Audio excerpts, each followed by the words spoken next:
alternative hashtag tweet thing. Somebody's helping me with my social media, and he said, whenever you do a talk and they think they might tweet something, tell them to put hashtag TSWNS. So I apologize to Joe for competitive hashtags. Anyway, I've been doing new product development for so long that I suppose I'm technically dead, but I'll try and last the rest of the time. I was trying to think about title for what I do, something that kind of sums up the way I've worked over the years, and if this thing works. Which way? Just the other arrow. Oh. And I thought if you don't know what you can't do, you could do anything. And I think that a lot of the sort of themes of the work that I've done over the last 50 years has been to try things that I didn't even believe were possible. So that I think is kind of fairly appropriate. Now, when I do these sessions, a lot of people, particularly talking to students who are on the threshold of their careers, they say to me, well, you know, how did you get into this business? Because you aren't born and you can't go to university to become a product developer. Maybe you can now, but you couldn't when I did.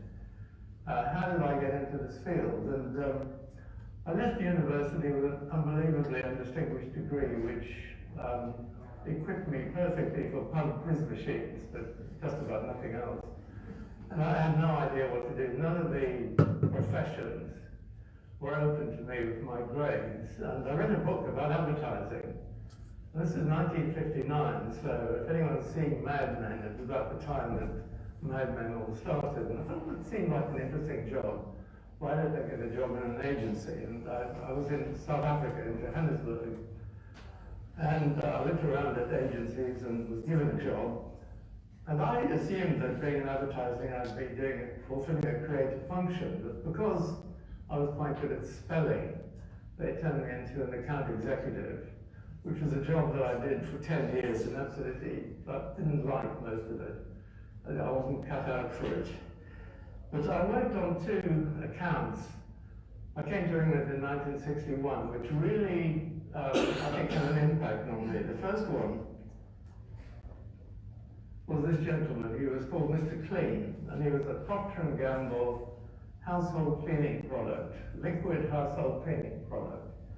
And at the time, he was quite revolutionary because the ads for Mr. Clean had to have the line, Mr. Clean does more cleaning faster and easier than any other soap, detergent, powder, or scourer you've ever used.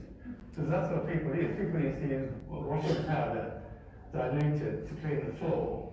So this is kind of a revolutionary product. And P&G were an incredibly tough company. I mean, what they taught me, I think, was that however romantic you think your career is going to be, basically you're in the business of selling soap, you're in the business of selling goods and products.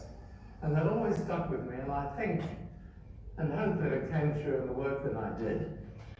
But another adventure which I had when I was in England was working on the creation of Kerrygold as a brand. Now this is really interesting because this was 1962, and Irish butter had no reputation. It was a commodity. It was used as a bulk butter for blending. So Tesco butter might contain 40% Irish butter, but nobody knew that. And the Irish Dairy Board, in their wisdom, appointed a gentleman called A.J.F. O'Reilly. Anybody heard of him? Yeah? Famous rugby player, man of amazing charisma. He was 28, I was about 24, and he became the head of the Irish Dairy Board. And he used the agency I was in to create the Kerrygold brand, which became, I think, one of the most successful marketing, one of the biggest marketing successes in the 60s. And it built O'Reilly's career to take him on to bigger and better things. But this was more than a brand. This was working for a national cause. I remember when I left working on Kerrygold, O'Reilly made this great speech which almost reduced me to tears, saying, "You've done a grand job for Ireland." I felt incredibly proud. Anyway, after 10 years, discovering that I was never going to be a CEO or a client services director, I went to my boss and said, look, I've got a cunning plan. I said, why don't we set up a department in the agency to develop new products? The ad agency business in '69 was beginning to change, new services were coming. And he said, that's a great idea. And we did. We set up this department. And for the next few years, I worked on, well, over my career, these are some of the clients that I've worked on in product development. About 90% of the work that I did for them turned out to be projects where huge amounts of money was spent and nothing actually happened. But there was one company where I had the opportunity to really get a feeling for this business. And the company was originally called International Distillers and Business. It was a global company, quite successful, but middleweight. They had a branch in Ireland, which was called Gilbey's of Ireland. But in 1997, through takeovers and successes and everything else, they merged with Guinness UD to form Guinness UDV. At the end of 1997, they became Diageo, which is the largest drinks company in the known solar system. And I worked for them from 1969 to 2005, 36 years as an outside consultant, as opposed to somebody who was on the books. And was sufficiently confident, I suppose, in the work that we were doing that my partner and I set up a company of our own in 1973. It was, I think, March or April 1973. And the first thing we got was a brief from IDV, which looked a bit like this. This is just to show you that the 60s briefs weren't as quite as professional or formal as they are now. But basically it went like this. Someone in Ireland said to someone in London, who said to someone else in London, who said to me, we need a new alcoholic drink to be exported from Ireland. Now the then Minister of Economic Affairs or Chancellor of the Exchequer or whatever, it had decided that Ireland needed to export. And so he offered a 10-year tax holiday to any company that developed brands for export, which is a very attractive offer if you've got anything worth doing. And my partner and I have been in business for about a month, I suppose. And one Monday morning, early in April, I said to him, what are we going to do about this bloody Irish brief? And he was one of these people who had to be rewound on Monday morning because he switched off for the weekend. He said, oh, what Irish brief? So we chatted a bit, and then I said to him, is there anything you think in my experience at Kerry Gold which we could perhaps bring to bear on this brief? Because I knew a lot about the way people perceived Ireland and Irish dairy produce. And he said, well, what happens if we mix cream and Irish whiskey? So I said, okay, let's do it. So I went down to the local shop. I think we bought a quarter bottle of Jameson. It's the only Irish whiskey, it's all we could afford. Business was just starting out, business was tight. Then we bought some cream, got really excited, took it back to the office, poured it into a glass, mixed it up, and it tasted absolutely disgusting. I mean, it really was horrendous. And I thought this had solved the problem, but it hadn't, so I went back to the shop and found that. Went back to the office, mixed it in with perhaps a bit of sugar, tasted it, and it actually ended up tasting really good. So I got on the phone to my client at IDV and said, can I come around? This is really exciting. He said, if you buy me a curry for lunch, I'll listen. So I went across to their distinguished offices in York Gate, off Regent's Park, and I showed him a screw-top bottle with this brown stuff in it. And he tasted it, and he said, wow, that's brilliant. Let's do it. I mean, that was it, the whole thing. The longest part of the whole procedure was a cab ride from the office to One York Gate. But he said, this is terrific, let's do it. And then he said, okay, we're going to talk to the technical people, and no idea whether we can do it, and we'll get it going, and then we've got to start on branding tomorrow. Okay? So, what are we going to call it? And, oh, that was, sorry.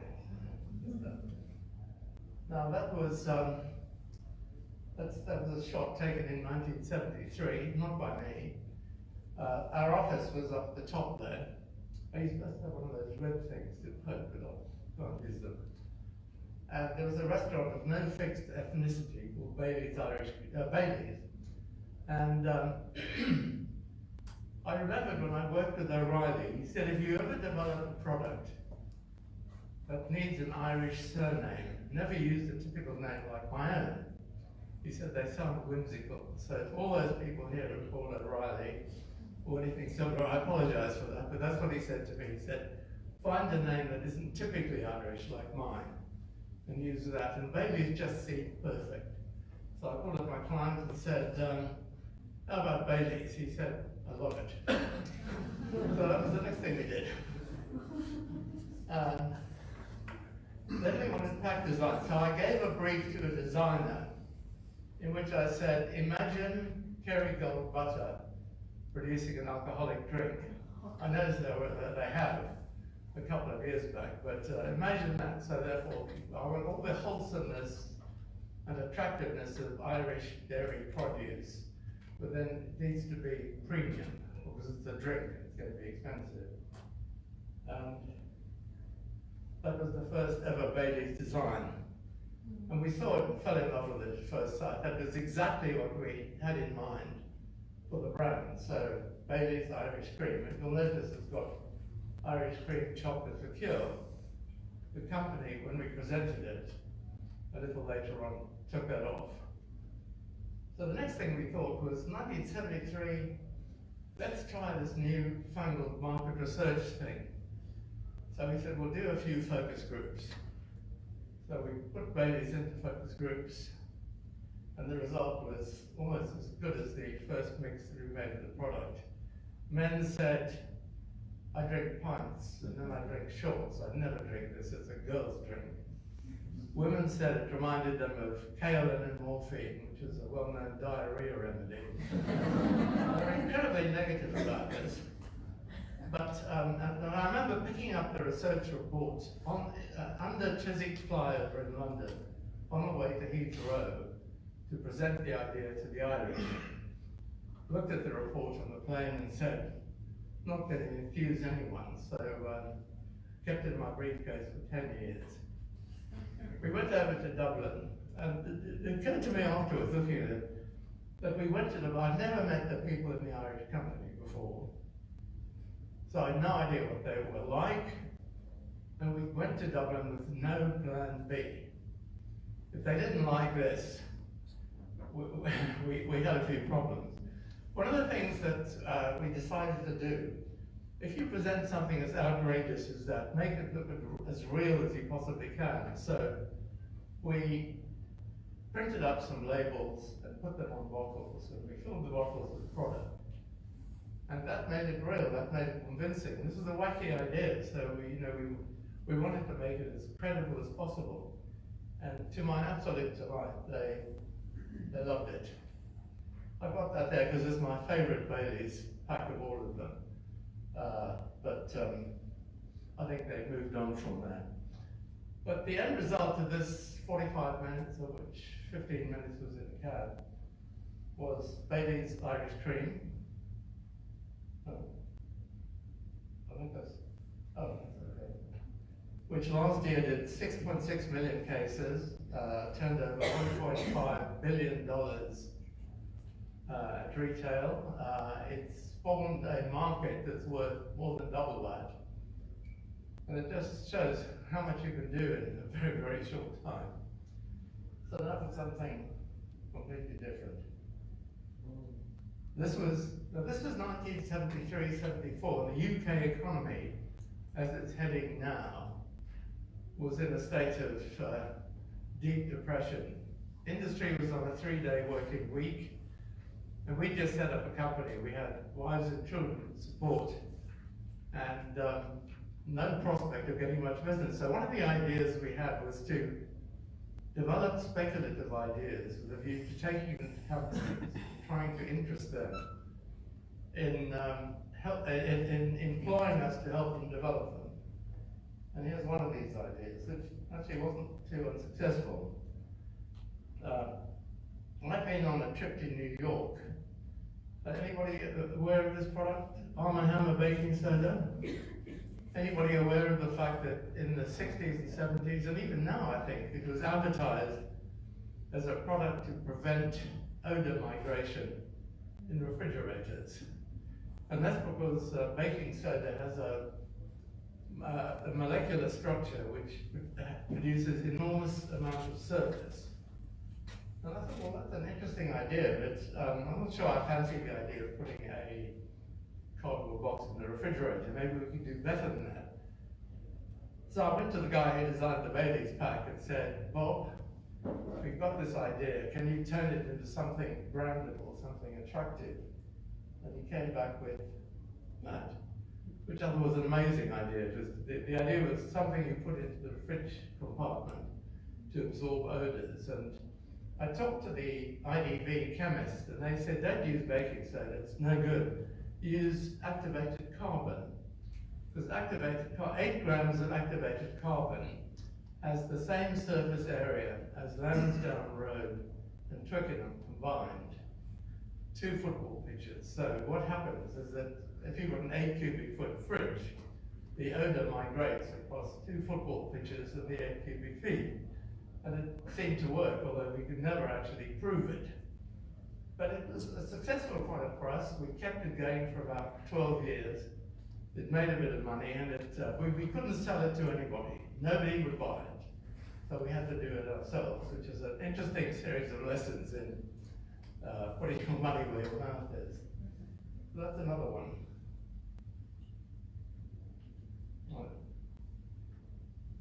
Okay, here's another one now. This is 10 years on.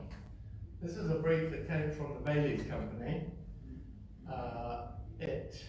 But by this time, Bailey's had become the kind of marketing academy of Dublin, and people were flocking there from all over the place, because Bailey's was a massive success by then.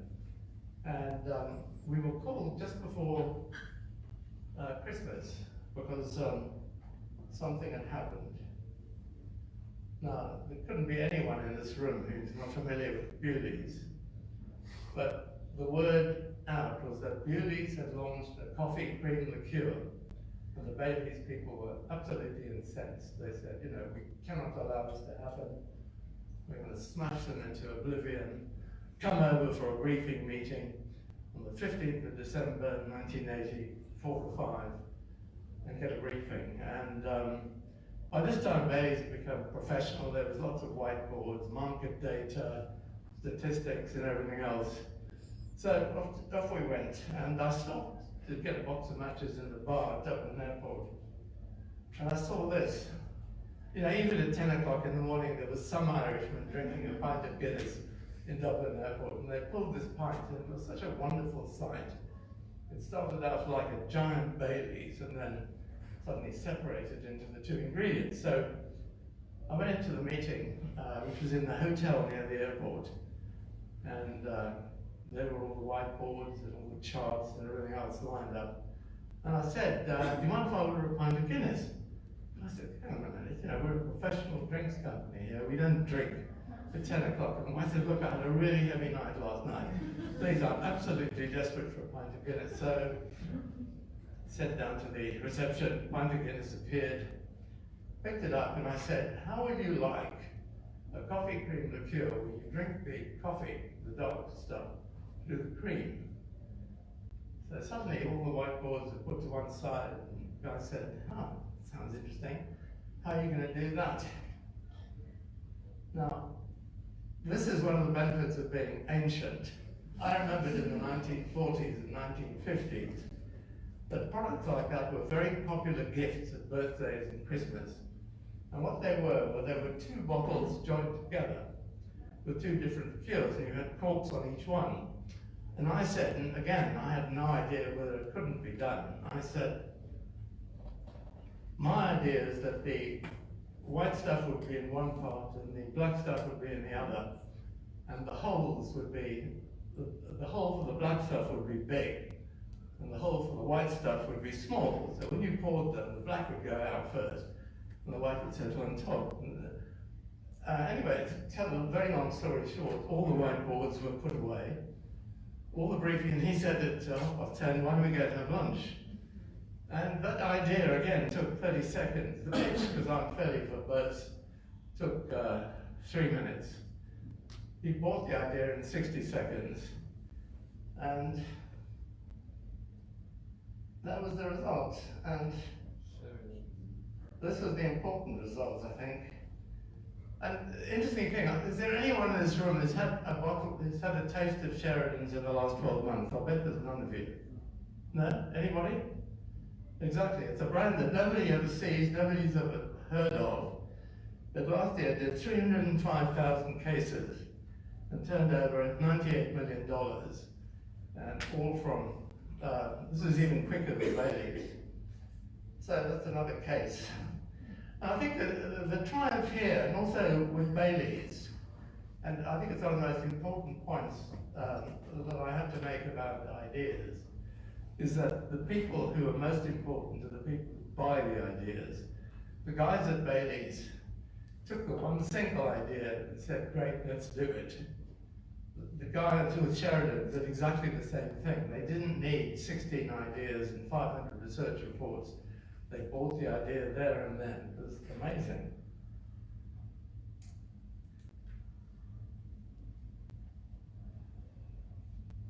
These are just a couple of other brands, Irish brands, that I developed. Go Day was, the brief the year after Sheridan's was, can you produce a chocolate cream liqueur? And I thought that was an absurd brief, because Bailey's was virtually a chocolate product. But the remit we had in the company was, you can't refuse any brief. You have to make the best of any brief. And I was happily walking around the shop and noticed Belgian chocolate. And I said, why don't we do a Belgian chocolate liqueur with cognac? And we produced Godet, which didn't happen.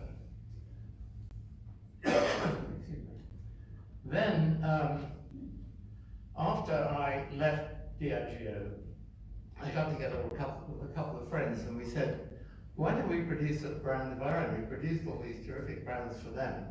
Let's do something for ourselves. And after agonizing for a whole day, looking at figures, looking at data, we went around the liquor store and got the idea there. Most of the categories in the market had premium versions. You've got premium vodkas, you've got premium gins. But at the top of the tree in the cream liqueur category was Bailey's. It was, and Bailey's, even in those days, was about a tenner for a litre in Tesco, so it was hardly premium. And what we liked about it was the fact that you could make a premium cream liqueur because you could differentiate it from other liqueurs through taste. So we produced Cool Swan. Anybody heard of Cool Swan in here? Anybody tried it? Much nicer product than Bailey's. I mean, it really is. It's a fantastic product. And what we did in developing this was we said, let's be everything that Bailey's isn't. Bailey's is a short, fat, brown bottle. We're going to be a tall, slim, white bottle. Bailey's doesn't taste of whiskey. We're going to use single malt Irish whiskey. And we're going to use the best ingredients that money can buy. And we're going to make it 30%, as it still is now, lower in sweetness than Bailey's. So we were very proud of that. And I'm hoping that one day, one of the big people will come and take it off us and make me moderately rich. But one lives in hope. Okay, I'm just going to drift around and show you various ideas that represent what my thinking. If you want to compete with a mega brand, go for the ankles, don't go for the heart. I mean, if you were competing with Coca-Cola, for example, don't do what Richard Branson did and produce Virgin Cola, which matches Coke in every way, except that it never sold anything. Aim for part of a brand, and we had a brief again on this, you can't refuse a brief. which was to come up with a competitor to Red Bull. Now, you're all familiar with Red Bull, and I suppose you could say you come up with a product that tastes nicer than Red Bull, which, in my view anyway, tastes disgusting. But that wasn't the way we approached it. The way we approached it was this. We said, I looked at Red Bull at the time, and this is about 2002, was talking about, well, Red Bull gives you wings. And it was all about the fact that you mixed Red Bull with vodka, and you could stay up all night, and it made you feel great. And most people, I imagine, will have tried Red Bull and vodka, apart from me. But the idea that came up was, let's look at part of the stimulation and energy that Red Bull gives you, and try and use that. And the idea that we had was to come up with stimulating mental energy.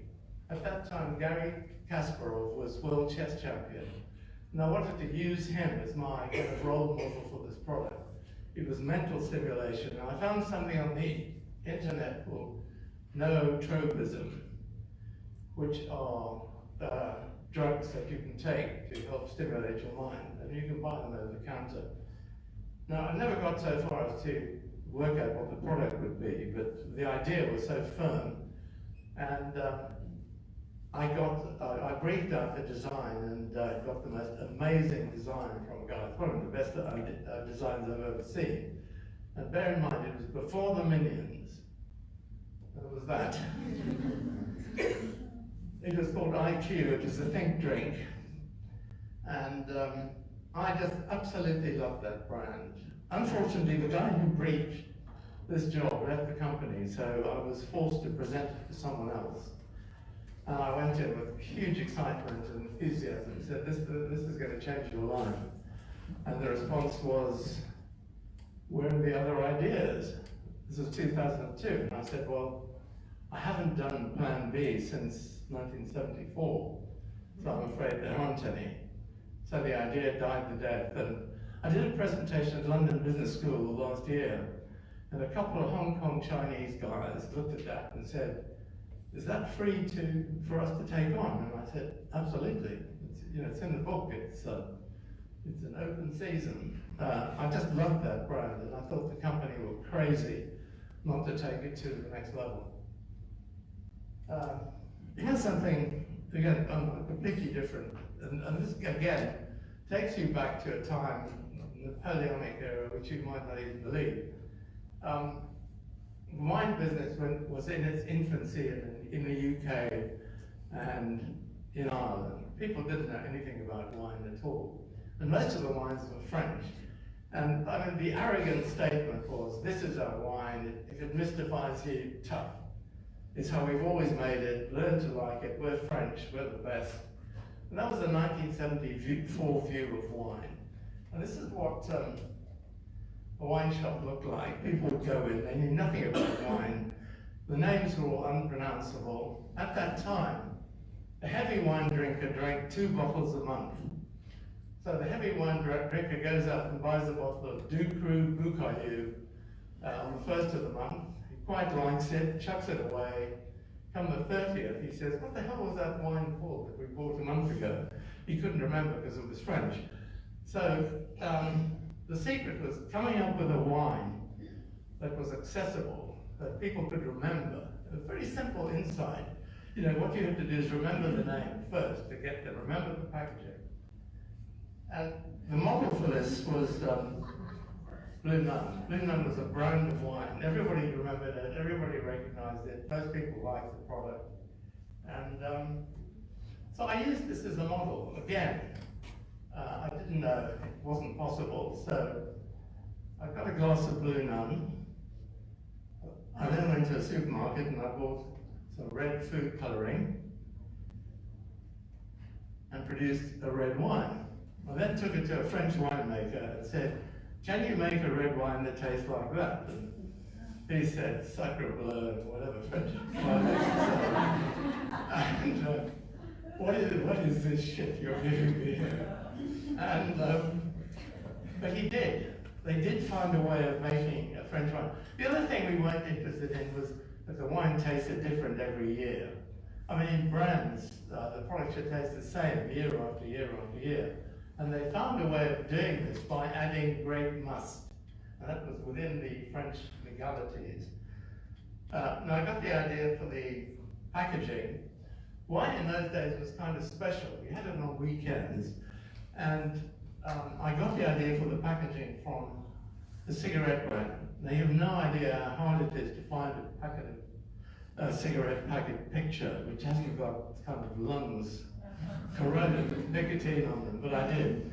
And Benson and Hedges, what people did was they smoked cheap cigarettes during the week, and then they bought Benson and Hedges during the weekend to show off, and I thought that's a great idea. And so we ended up with a brand called the Pied d'Or, very easy to remember.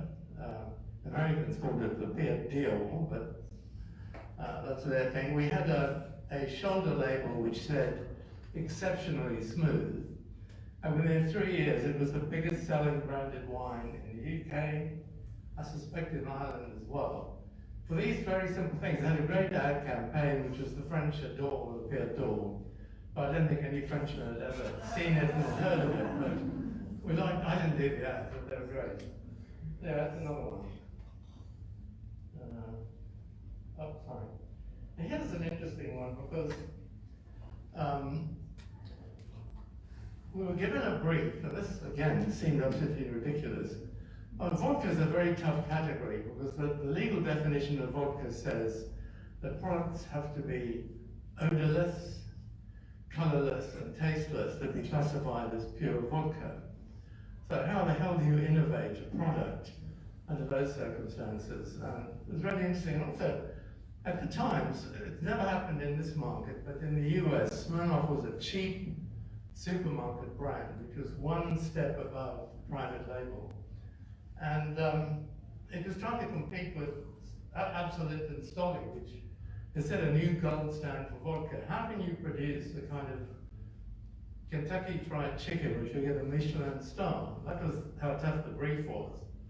And the answer to the brief came from a very strange source. Old bottles of Smirnoff around about that time had the legend 1818, which I guess purported to be the time when Smirnoff was founded. Now, vodka is made from a thing called a continuous or column still, which was invented by an Irishman called Aeneas Coffey in 1830. Conclusion, are you called Coffee? No, it's just we saw the first so the suggestion from that was that if Smirnoff was created in 1818, it must have been made in a pot still, the kind that they use for making whiskey. So I said, got it, we're going to produce the world's first pot still vodka. How exciting is that? And then I got to thinking, well, so what? I mean, to the average consumer, the fact that a vodka comes from in a pot still or was distilled 19 times is absolutely irrelevant. It has to lead to a benefit. In other words, you can say what you like about a product, but it's got to deliver something that makes it different. So I said, okay, what we're going to do is we're going to produce a pot still vodka that is smoother than any other vodka on the market. And I want a product where somebody would taste Absolut and our product blind. And they would say, I like our product better because it's smoother. And that was the objective. And I went to New York and did focus groups with consumers, just a few. They had a technical guy in the back, and we did blind tastings. And he modified the product to a point where 8 out of 10 people said, I like that one rather than that one because it's smoother.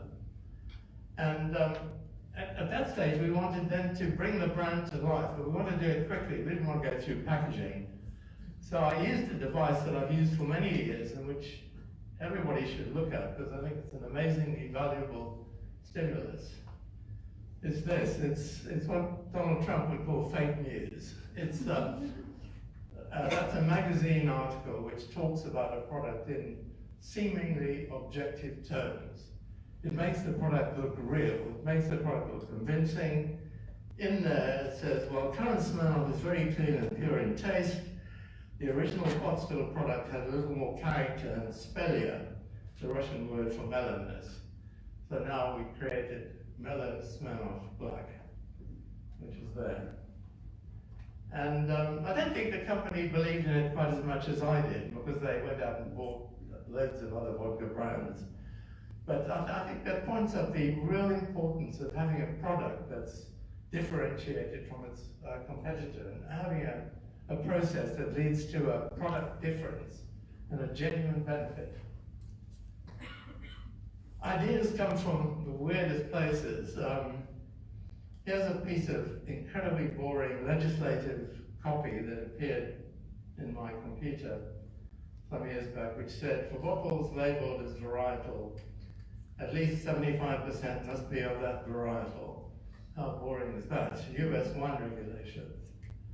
But even from there, you could create an idea. Anybody, any thoughts as what you could do? Anybody?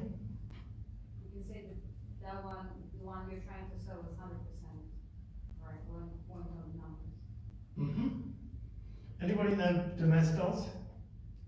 The brand? Well, Domestos is allegedly kills 99% of known germs. It makes you think about the 100th germ. What does that do to you? Now, I think the interesting point here is not the 75%, but it's the 25%. What that says is you can actually add a red wine to a white wine and produce red Chardonnay and call it red Chardonnay and get away with that definition because it has 75% Chardonnay grapes. So went to the computer and produced the brand within 12 hours. And that's what it was. Red Chardonnay, a new idea from an innovative winemaker. Now there was no idea. I mean, all we had was my red coloring and some Chardonnay wine. And we put it out and talked to some people about it. And it's an interesting idea. The trouble was that wine people are notoriously up themselves. So they'll say, oh, this isn't proper wine. This is going against nature. So they did it, but they didn't do it with the level of conviction I would have liked. So that's another idea. I think we've come to the end of the ideas. Maybe. Okay, so I'm now going to give you the 10 points that everybody likes when they hear these things. Here are 10 things that I really believe in and have tried to practice or tried to evolve over all those years in the business. In developing new brands, you must start with the product. Whatever the category, your product must be better than the competition. Not all of the competition, some of them. You have to believe that your product, I don't care what category you're in, the product is important. People get seduced by all the sexy bits about ideas, the need states and things like that. But I think you have to start with product, and you have to almost imagine what it's going to taste like in your mouth. Product's very important.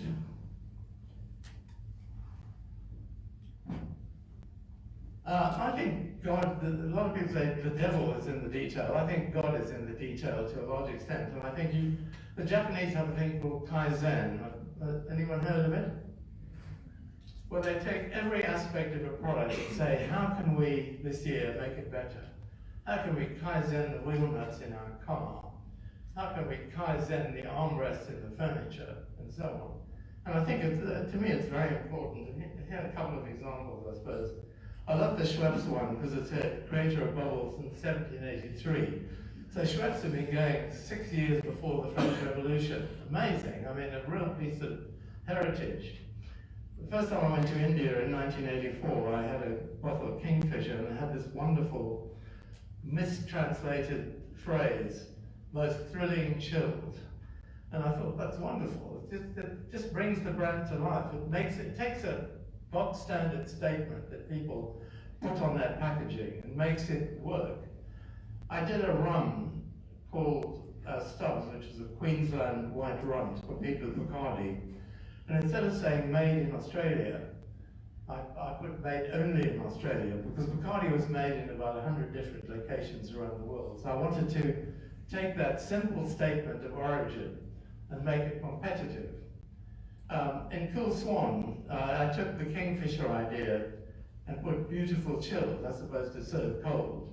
and also made only in Ireland. And it's interesting when people look at it, they say, "Oh, made only in Ireland, is it?" And that's, that's a simple statement that can motivate. No plan B. This is the toughest thing I had to preach. It was also the toughest thing I had to practice. If you are really sincere about creating ideas, there should only be one idea that solves the problem. And since Bailey's, which kind of provided that boost of confidence, I always operated on the principle that one idea, one solution was what you would offer. And I think this is incredibly important, and it's very, very hard to do. But I think you should strive to do that in everything that you do. And if people are working for you, don't let a designer come in and give you 25 pack designs. Make him or her give you one design that they believe is the best that they can possibly do. Nothing is ever perfect. Bailey's wasn't perfect. None of the brands here were perfect, but they were the best we could do at the time. Another thing about, what happened in the drinks business is loads of people from hotshot FMCG companies went into the drinks business and said, the mantra is the consumer is king, the consumer knows everything. Complete and utter hogwash. The consumer doesn't. You can't get a consumer to tell you how to design brands, because as soon as you do that, consumers like what they know, but consumers were never going to invent mobile phones, Apple, motor cars, anything like that. The consumers are going to buy your product or not, but they aren't going to tell you how to make your product better. The value of market research in brand development, to me, is grossly overrated.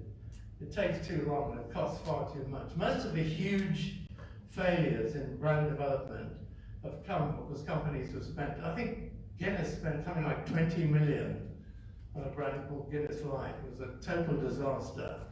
But they spent all that money leading up to the launch of the product on bad market research. I think I've always done my own market research. People say, well, are you compromising your objectivity? Absolutely. I was being subjective, and I think that you have to be that. What else? Nearly finished. I think here are 5 brands, all amazingly successful in their time. Bailey's you know about. Aqua Libra was a huge success in the 80s. Purdey's is still around and flourishing. The Singleton is the 5th biggest selling malt whiskey in the world. And Tanqueray Ten is a very successful gin brand. Now between them we did 5 focus groups. The 3 on Bailey's were negative. The 2 on Tanqueray Ten were useful. The other 3 we based on our decisions and our understanding of the business.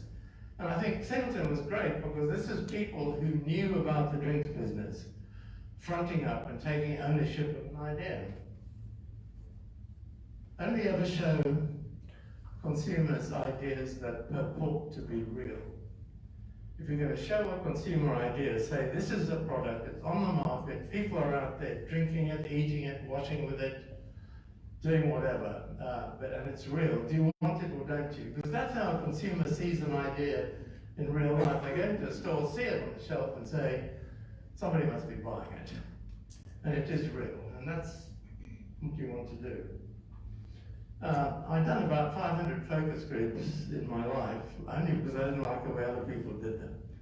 And I think that if you get 10 people together in a room to do a focus group, it is totally unimportant what they say to each other. Completely unimportant. You do the focus group because you can interview 10 people at once. But the thing is to keep them honest. And I remember the Bailey's group. This guy stood up and said, this is a girly drink. And the other 9 people in the group said, yeah, I agree, because what man is going to stand up and argue with a point like that? So what I made them do was to write down on a piece of paper before they said anything what they thought of an idea, what they thought its good points and bad points, and to give it a rating out of 10. So if you said it was rubbish and you said it was wonderful, I had both your views, and I could play one of you off against the other, and I think that was really important. Amazingly simple. This is not rocket science. This is just simple common sense.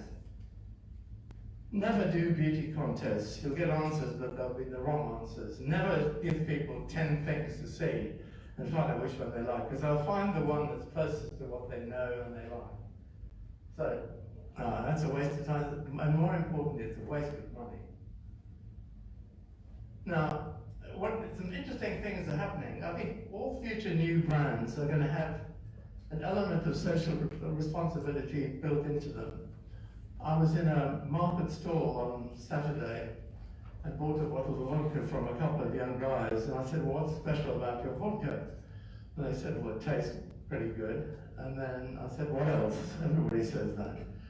And they said, well, for every bottle of vodka we sell, we plant a tree.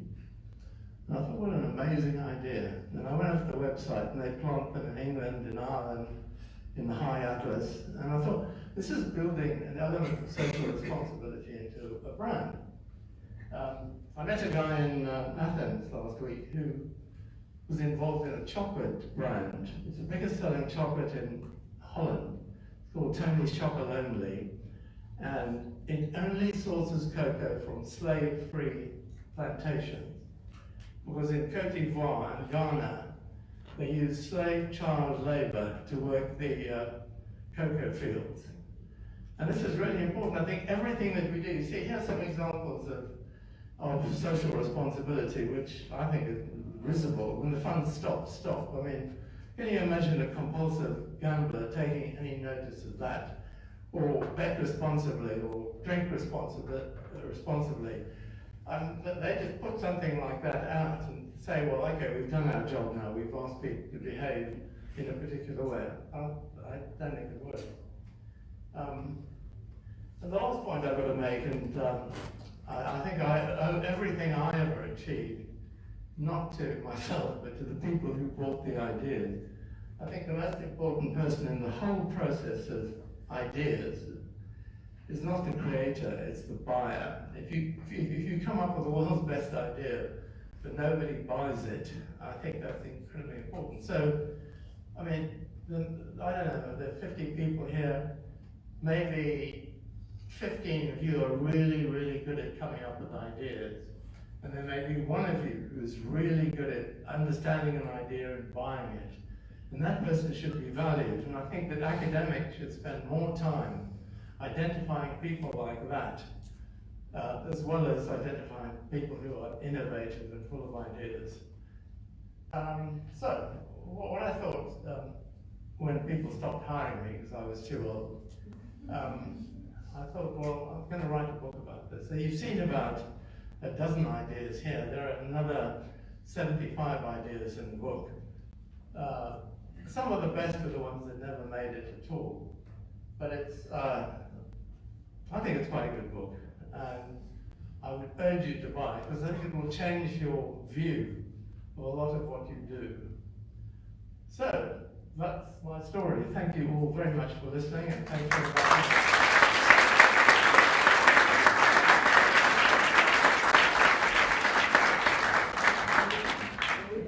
Thank you so much, Sheridan. I'm sure we're all itching to ask some questions.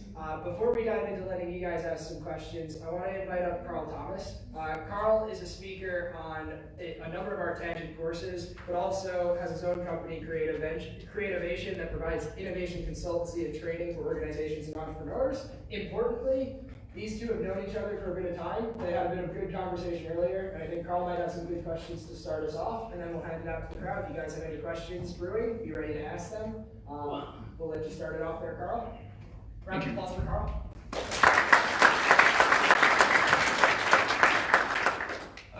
Well, we talked about me asking questions earlier. If David said I'd probably ask them every possible question I could at this stage anyway, because every opportunity to sit with them is a learning opportunity. There's just so much. One of the things, I suppose from my point of view, and the fact that some of you in the room are people who've been in some of my workshops, I constantly preach the importance of engagement. And when you're reading David's book, and he doesn't talk about it, and I've nailed him on it on a few occasions, it's his own ability to walk through a space and pick up elements that he then ties together and creates products from, and has done. And when you read the book, you will see this sort of continuous engagement and this sort of curiosity this eclecticism, you know, it's just there all the time. So I suppose I have a bunch of questions, but I might only ask 2 or 3. What was the favorite product that never got made? I actually have a slide of it up here, and I didn't anticipate the question, but I was going to use it if you all got tired.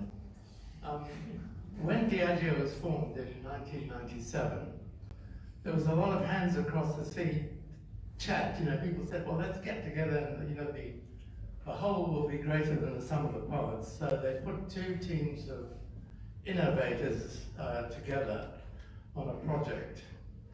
And the project was, let's produce a Guinness whiskey.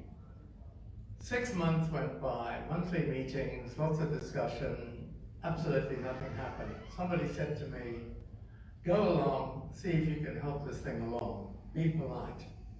Not something I'm really good at, but, the big question they were debating 6 months in, which seemed a bit weird to me, was should the whiskey be Irish or should it be Scotch?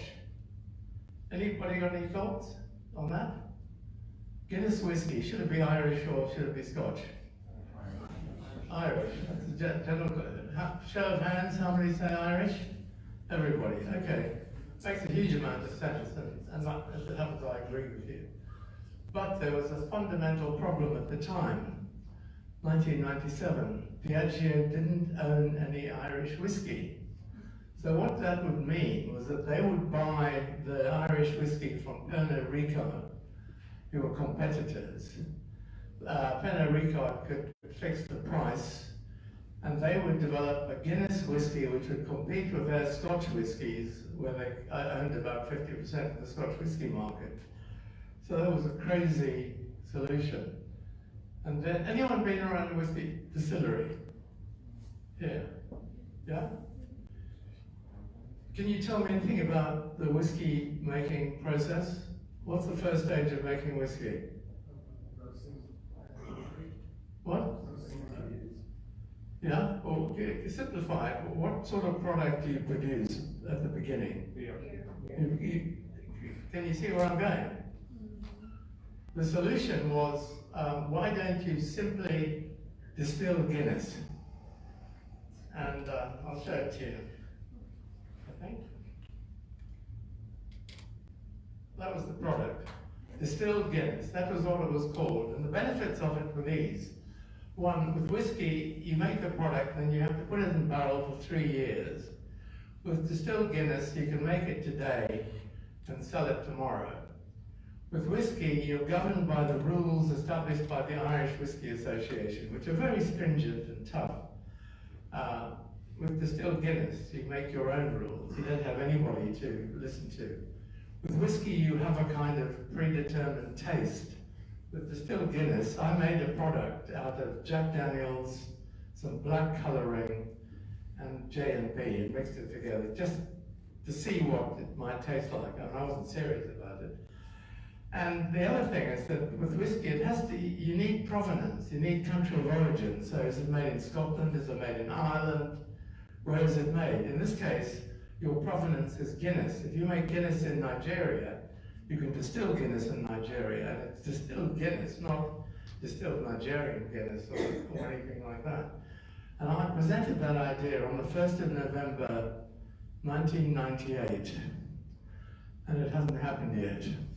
And I just thought this was an incredible idea because it was so simple and so obvious and so easy. And I said to the company, look, please, I beg you, produce 100 cases of this stuff and sell it in test market in a couple of places just to see. But nobody ever did it because they probably wanted to carry out enormous amounts of psychological research to determine the impact on the Guinness. I don't know. Bullshit. I love that idea. You talk about the sort of the single solution or the one answer to the problem. Now I would say that's because you've already taken it through a selective process and you have the ability to do that. I know myself from a design point of view, you never show a client something you're not in love with yourself. But we did speak a little bit about sort of almost having to massage clients' egos to make them feel like they're engaged in the process. How have you managed that, and how have you sort of engaged with clients over the years? Because you've had so many. How have they responded to your single solution prior to 2006? I think they got used to the fact that I was incredibly bloody-minded, and that I did have, and that's easier to do when you've had a few successes under your belt. It's really difficult. There was an agency in London in the 60s called CDP, Collett Dickinson Pearce, and they only ever did one ad campaign in response to a brief, never more than one. And it worked, and I sort of looked at them, with my account man's hat on, and said, how could they do that? I can't imagine it. Because I was dealing with creatives who would come with 6, 8 campaigns, and I had to make the decision, not them. So it's hard to do this, and there probably is a process of elimination, but I don't know. I mean, it's really easy. If you gave me a brief now, I could give you 6 plausible answers to the brief in half a day, easy. Well, I wouldn't know which was the correct answer, and I was lucky. I mean, I had practice. I had failures, I had successes. There's lots of interesting failures in the book too. I think that's what you have to aspire to achieve. I might just ask one more question. One of the things I would argue about quite often working with people around creativity is that this sort of myth of originality is necessary when you're producing new products or if you want to impress people as a creative. But I think it's pretty obvious when you read the book that David is almost like a magpie for details and ideas and has this ability to bring it together. So I think in the book you kind of mentioned a couple of products that you take from certain areas and reimagine. And could you expand on that a little bit? Sure. You're familiar with the term Me Too. That's literally copying somebody else's product. We came up with the notion of Me One. And that was preempting, if you found a product that was incredibly successful in one market, you picked up on it quickly and then put it through the rest of the world, and IDB had a network, so they were able to do that. The first example of this was a not particularly well-known product in the US called Cocoa Reed, which is a coconut-flavored spirit. Well, IDB's South African company came up with a rip-off of this called Cocoa Rico. It had palm trees and pictures of coconuts on it. And IDB in the UK said, we're not going to call it Cocoa Rico because it's too much of a rip-off. We are going to call it Malibu. And they sold Malibu to, I think, Pernod Ricard for £675 million for a rip-off idea. The same thing happened again in the, I think, middle 80s. There was a brand that went from 0 to 2 million cases in 2 years. It was called Takaipa's Peach Tree. And we got hold of the product, and it tasted amazing. I mean, if you tasted a peach next to Takaipa's Peach Tree, the peach came a very poor second. And IDB produced a brand called Archers, which they then put into a whole lot of markets around the world. My guess is now that Archers is actually a bigger brand than Peachtree, and it's called Me One. And in smaller countries where you don't have the resource, it's good to go and look around. And if you see something that you really think is worthwhile, go for it. I mean, I remember one of the technical directors of Unilever, they tried for years to compete with Fairy washing up liquid, and they couldn't. And he went to Australia and he saw the shoe polish with lemon in it. And he came back and he said, look, why don't we do a lemon-flavored washing up liquid? And it became a huge success, and the only brand that competed with Fairy liquid. We pass this out. Any questions? So, like in a lot of those cases, it's kind of targeting something being done smaller and like expanding it out to a bigger global market. But also, you're talking about how branding is going to possibly in the future tie closely with ethics, where around like resourcing cocoa beans like in so like if you're preaching ethics but also like as a company doing that, could that be a problem for like the other company just aggressively call you out in it? Like will the brands have to be more aware in the future of every aspect if you're talking about ethics? I kind of want to answer that question as well, but like you're running for years. I can't tell you what's going to happen in the future or how companies are going to behave, but I think that if I were doing this job now, I would try to build some element of social responsibility, but real social responsibility, not some words that make you feel good inside. I would try to do that. I would try to make betting shops pay for hospitals or whatever, or psychiatric clinics. I would try to build something in every brand that I did. Years ago, I recommended developing a whiskey brand, a domestic whiskey in Thailand. And I was talking to somebody who was in the water purification business over a drink in Bangkok. And he said he was busy trying to purify village water in Thailand. And I said, well, how much does a water purification plant cost? And he said, around about 50,000. So I thought, that's an incredibly small amount of money to transform the lives of people in a village in Thailand. So I tried to build that into the idea for the whiskey. And it never happened, but it was an attempt. Does that answer the question? Anybody else? Can I just ask, what was your biggest failure and what did you learn from it? The biggest failure was a brand which came shortly after Bailey's. The UK people decided they wanted a cream liqueur too. These hicks across the water shouldn't enjoy all this success and fame. So we rushed into developing a mint cream chocolate liqueur called Green Sleeves, which was really based on After Eight.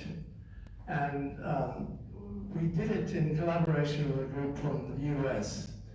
And they put it into the market in Chicago and spent an incredible amount of money advertising it, which was a huge mistake.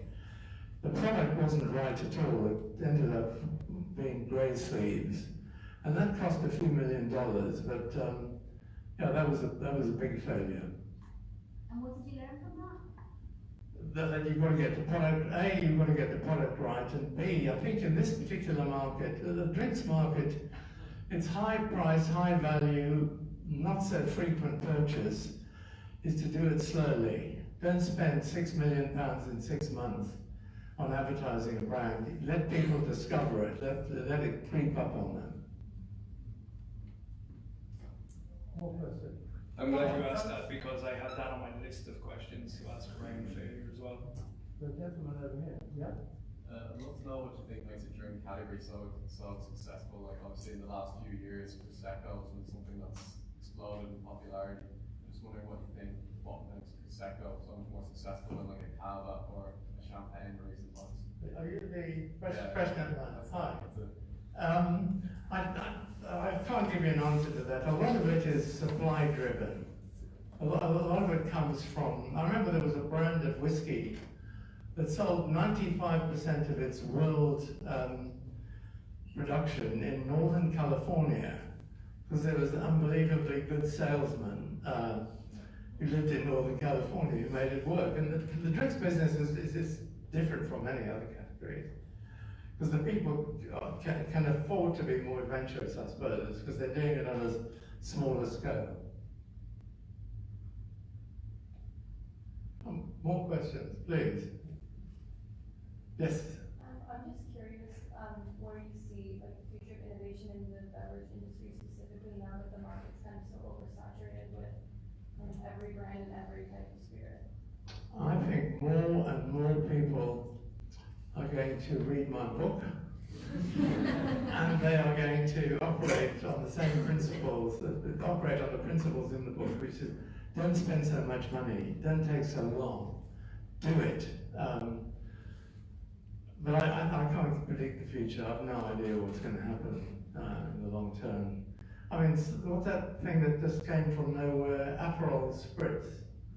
all of a sudden, everybody was drinking Aperol spritz. Isn't that amazing? I don't know how it happened. But that's all right. More questions?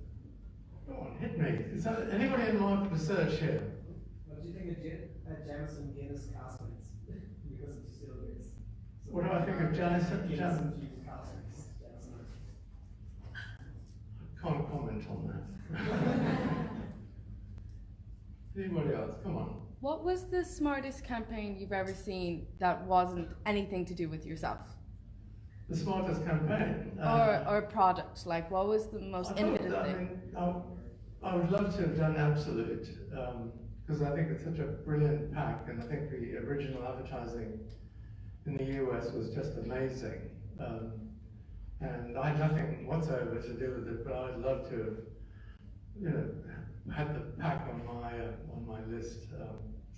It was pretty wonderful.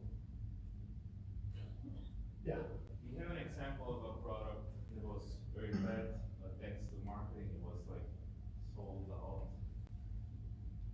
Well, there's a product out there now. I'm going to ask if anybody's actually heard of it or tried it. Has anyone heard of or come across a drink called Seedlip? Who not? Okay, sorry, it's just such a pretty name. No, I mean, I want to know why you laughed. Because the name. Sounds like a cold sore, doesn't it? That's right. Seedlip is a new non-alcoholic spirit. You two have really invested in this. Are you distributed? Before, Have you read my? I thought it'd be best to kind of identify you in the room before we. Have you know everybody watched their response to this? Have you read my article in the bio? Okay, well, you Google the bio, and I wrote a piece on Seedlip, and I still get letters from people congratulating me about the article, saying what a terrible product it is. So if I've offended you personally, I apologize, but you didn't invent it, so I don't feel too worried about that. Why is it? Should we? Why is it so bad? Well, because the product, if you took some cucumber and a bit of rosemary and shoved them in a bottle of tap water and left it overnight, that's what Seedlip tastes like. It's incredibly disappointing. Pitched as a 28 pounds a bottle, by the way. Equivalent of a. It's a distillate, yeah. So Yeah. it's distilled. Yeah. And they say it's distilled, but I mean, there's no taste of the distillation in it. That's a complete waste of money, distilling something to achieve a taste that's, as my grandson would say, pants. He's only 6. Go ahead. One question. So you are a product developer in the liquid spirits industry. So my question: are those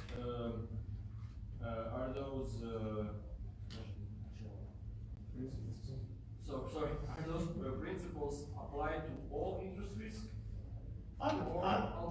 Industries have some other,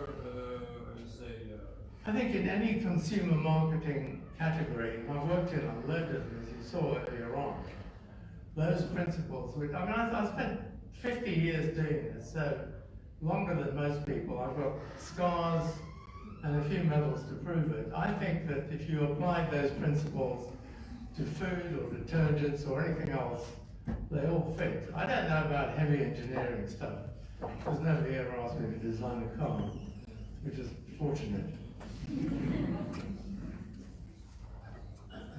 Certainly having read the book. Just 1 second. Could you tell more? Where did you get your inspiration, ideas, or being creative? Where do I get inspiration and ideas? I think it's a combination of fear. You get scared to death when you know that you have to deliver something, and that's a real motivator. It's desire to impress, and it's just practice. I mean, Gary Player, the golfer, said that the harder I practice, the luckier I get, and I think there's no method. I can't give you. People work in different ways. Some people like to work in large groups of brainstorming. I hated that. Other people like working in complementary pairings. I liked working by myself. It was just the way it worked out. Does that answer your question? Sorry. No, it's fine. It was, I'll get this bit in real quick. It was just as much in response to your question. You know, the kind of principles, certainly there's a kind of a bleeding of ideologies that sort of exist across all sort of consumers products. And I think when you read the book, David talks about not having a particular process, but you know, quite a few of you in the room will probably be familiar with design thinking. And without having the specific headings, you know, there's actually a very modern sort of version of innovation and a design approach that is evident in the book when you pick it out without the sort of the kind of trendy modern vocabulary that we use around innovation. So I would definitely say there's a consistency across a lot of different industries in terms of that branding and product design, product development. My question is actually kind of for you, Karl. The model of product development you talked about is kind of charismatic. That's you've got the one idea. It's about presenting the product and to the buyer and pitching to them and making them believe in it. But everything I read and see about contemporary product development is more iterative. It's starting with a very basic idea and then building from there and taking feedback from people who tested it with their customers. Yeah. So does that charismatic model still work with your clients? You know, to me, when I read David's book and when I've spoken to him about this, I see an iterative process. But I think David's so intelligent and has such a phenomenal memory that he moves through that process quite quickly. And he's incredibly selective, and that's one of the features of being creative, is that you are iterative when you are selective and you choose what to leave out and what to continue on with. And I absolutely see that. In terms of engaging with the clients and David's process around the clients, I think there's probably, you know, as he says, in 2002, somebody said to me, where's the rest of the pitch, essentially? I think now there might be a different appetite, but it's because I certainly see it as, you know, somebody who works in the design area, that clients like to feel they're involved in the process as well. And sometimes that's a process of massaging egos and making clients feel like they're involved in it. But I think we mentioned it earlier, and certainly Dave and I mentioned it, you know, the Henry Ford idea in that, you know, you ask customers what they want, they'll say faster cars. You know, and we've spoken about it as sort of designers. You have a conversation with your client, you engage with them, we talk about the empathy and define process. I would be more inclined to engage with a client from the point of view wanting to absolutely define the problem. You know, a problem well defined is a problem I'll solve, so that when I go back to them, I have the solution. But as the designer and as the person who engages with problems and creates solution in this double line design process, I'm the person probably best set to bring them the final absolute solution. But certainly I think there's an iterative stage within that as well. Can I bring that question back to David? Yeah. David, when you were doing your product development, did you do most of your iteration on product before you presented or after the client had approved it? No. Well, I think Distilled Guinness is quite a good example, really, because I had that idea at 4 o'clock in the afternoon. By 11 o'clock, we had the pack. The next day, I wrote one of these magazine articles. I remember it said, "My goodness, Distilled Guinness." And then at the end of that week, we were in Dublin doing focus groups. I faked the product, but I had no idea what it was going to taste like. But that whole process just went from, you know, A to Z in a very short time. But a couple of other points which I think are important. One is the best product development that I ever did was always with people at the top of the ladder within companies. If you dealt with a middleweight marketing manager, they would want a huge amount of reassurance. They want loads of research. How can you recommend that brand name? But if you're talking to the CEO or and quite often we did, he wasn't interested in all that stuff. He was going to say, well, we've employed you to solve a problem. Are you happy that that's right? If you said yes, then we do it. Tanqueray Ten was like that. And the other thing is that sometimes with development, it can be adversarial. You know, you go into a client with an idea and he's saying, well, what have you come up with? It shouldn't be. It should be like two friends trying to solve the same problem together. And you both know the answer when you see it. You shouldn't be surprised. You know, there should be, if he articulates the problem, then you should be able to articulate the answer. So it's a kind of friendship thing, and some of the best things I ever did were where the clients were mates. You know, we worked together. I had no fear of being wrong, and it was very encouraging. Yeah. So what are the characteristics then of the best buyers or people who bought into your ideas? So if you were to look back at all those people you sold those ideas to and those who accepted them, what would be the common characteristic of them, or is that? Seniority. I mean, we presented Baileys to a guy called David Dand, who was the CEO of the company, now sadly dead. And he bought the idea there and then. I think what helped a bit was the fact that I had some association with Kerry Gold, because that gave it a bit of credibility. But also, you know, we made the product, we got printed labels. It looked real. You could almost see it on the shelf. With seniority, the lower down the scale you go, the more scared people are, the less confident they are in making a decision. Someone said, how come you've got so many brands on the market? And I said, no marketing people. Because that's complicated, they're overanalyzed, they're complicated. What's the need state? Who's it going to, you know, I don't know. I think it's time for one last question. Yeah.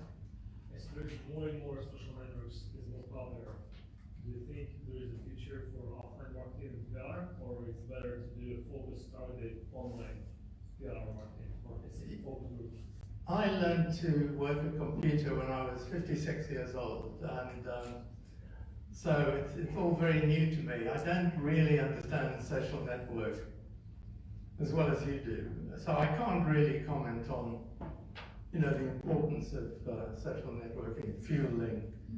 I'm sure it is. I'm sure there are plenty of brands that have been successful through social networks, but you need to ask him, not me. Just one last question.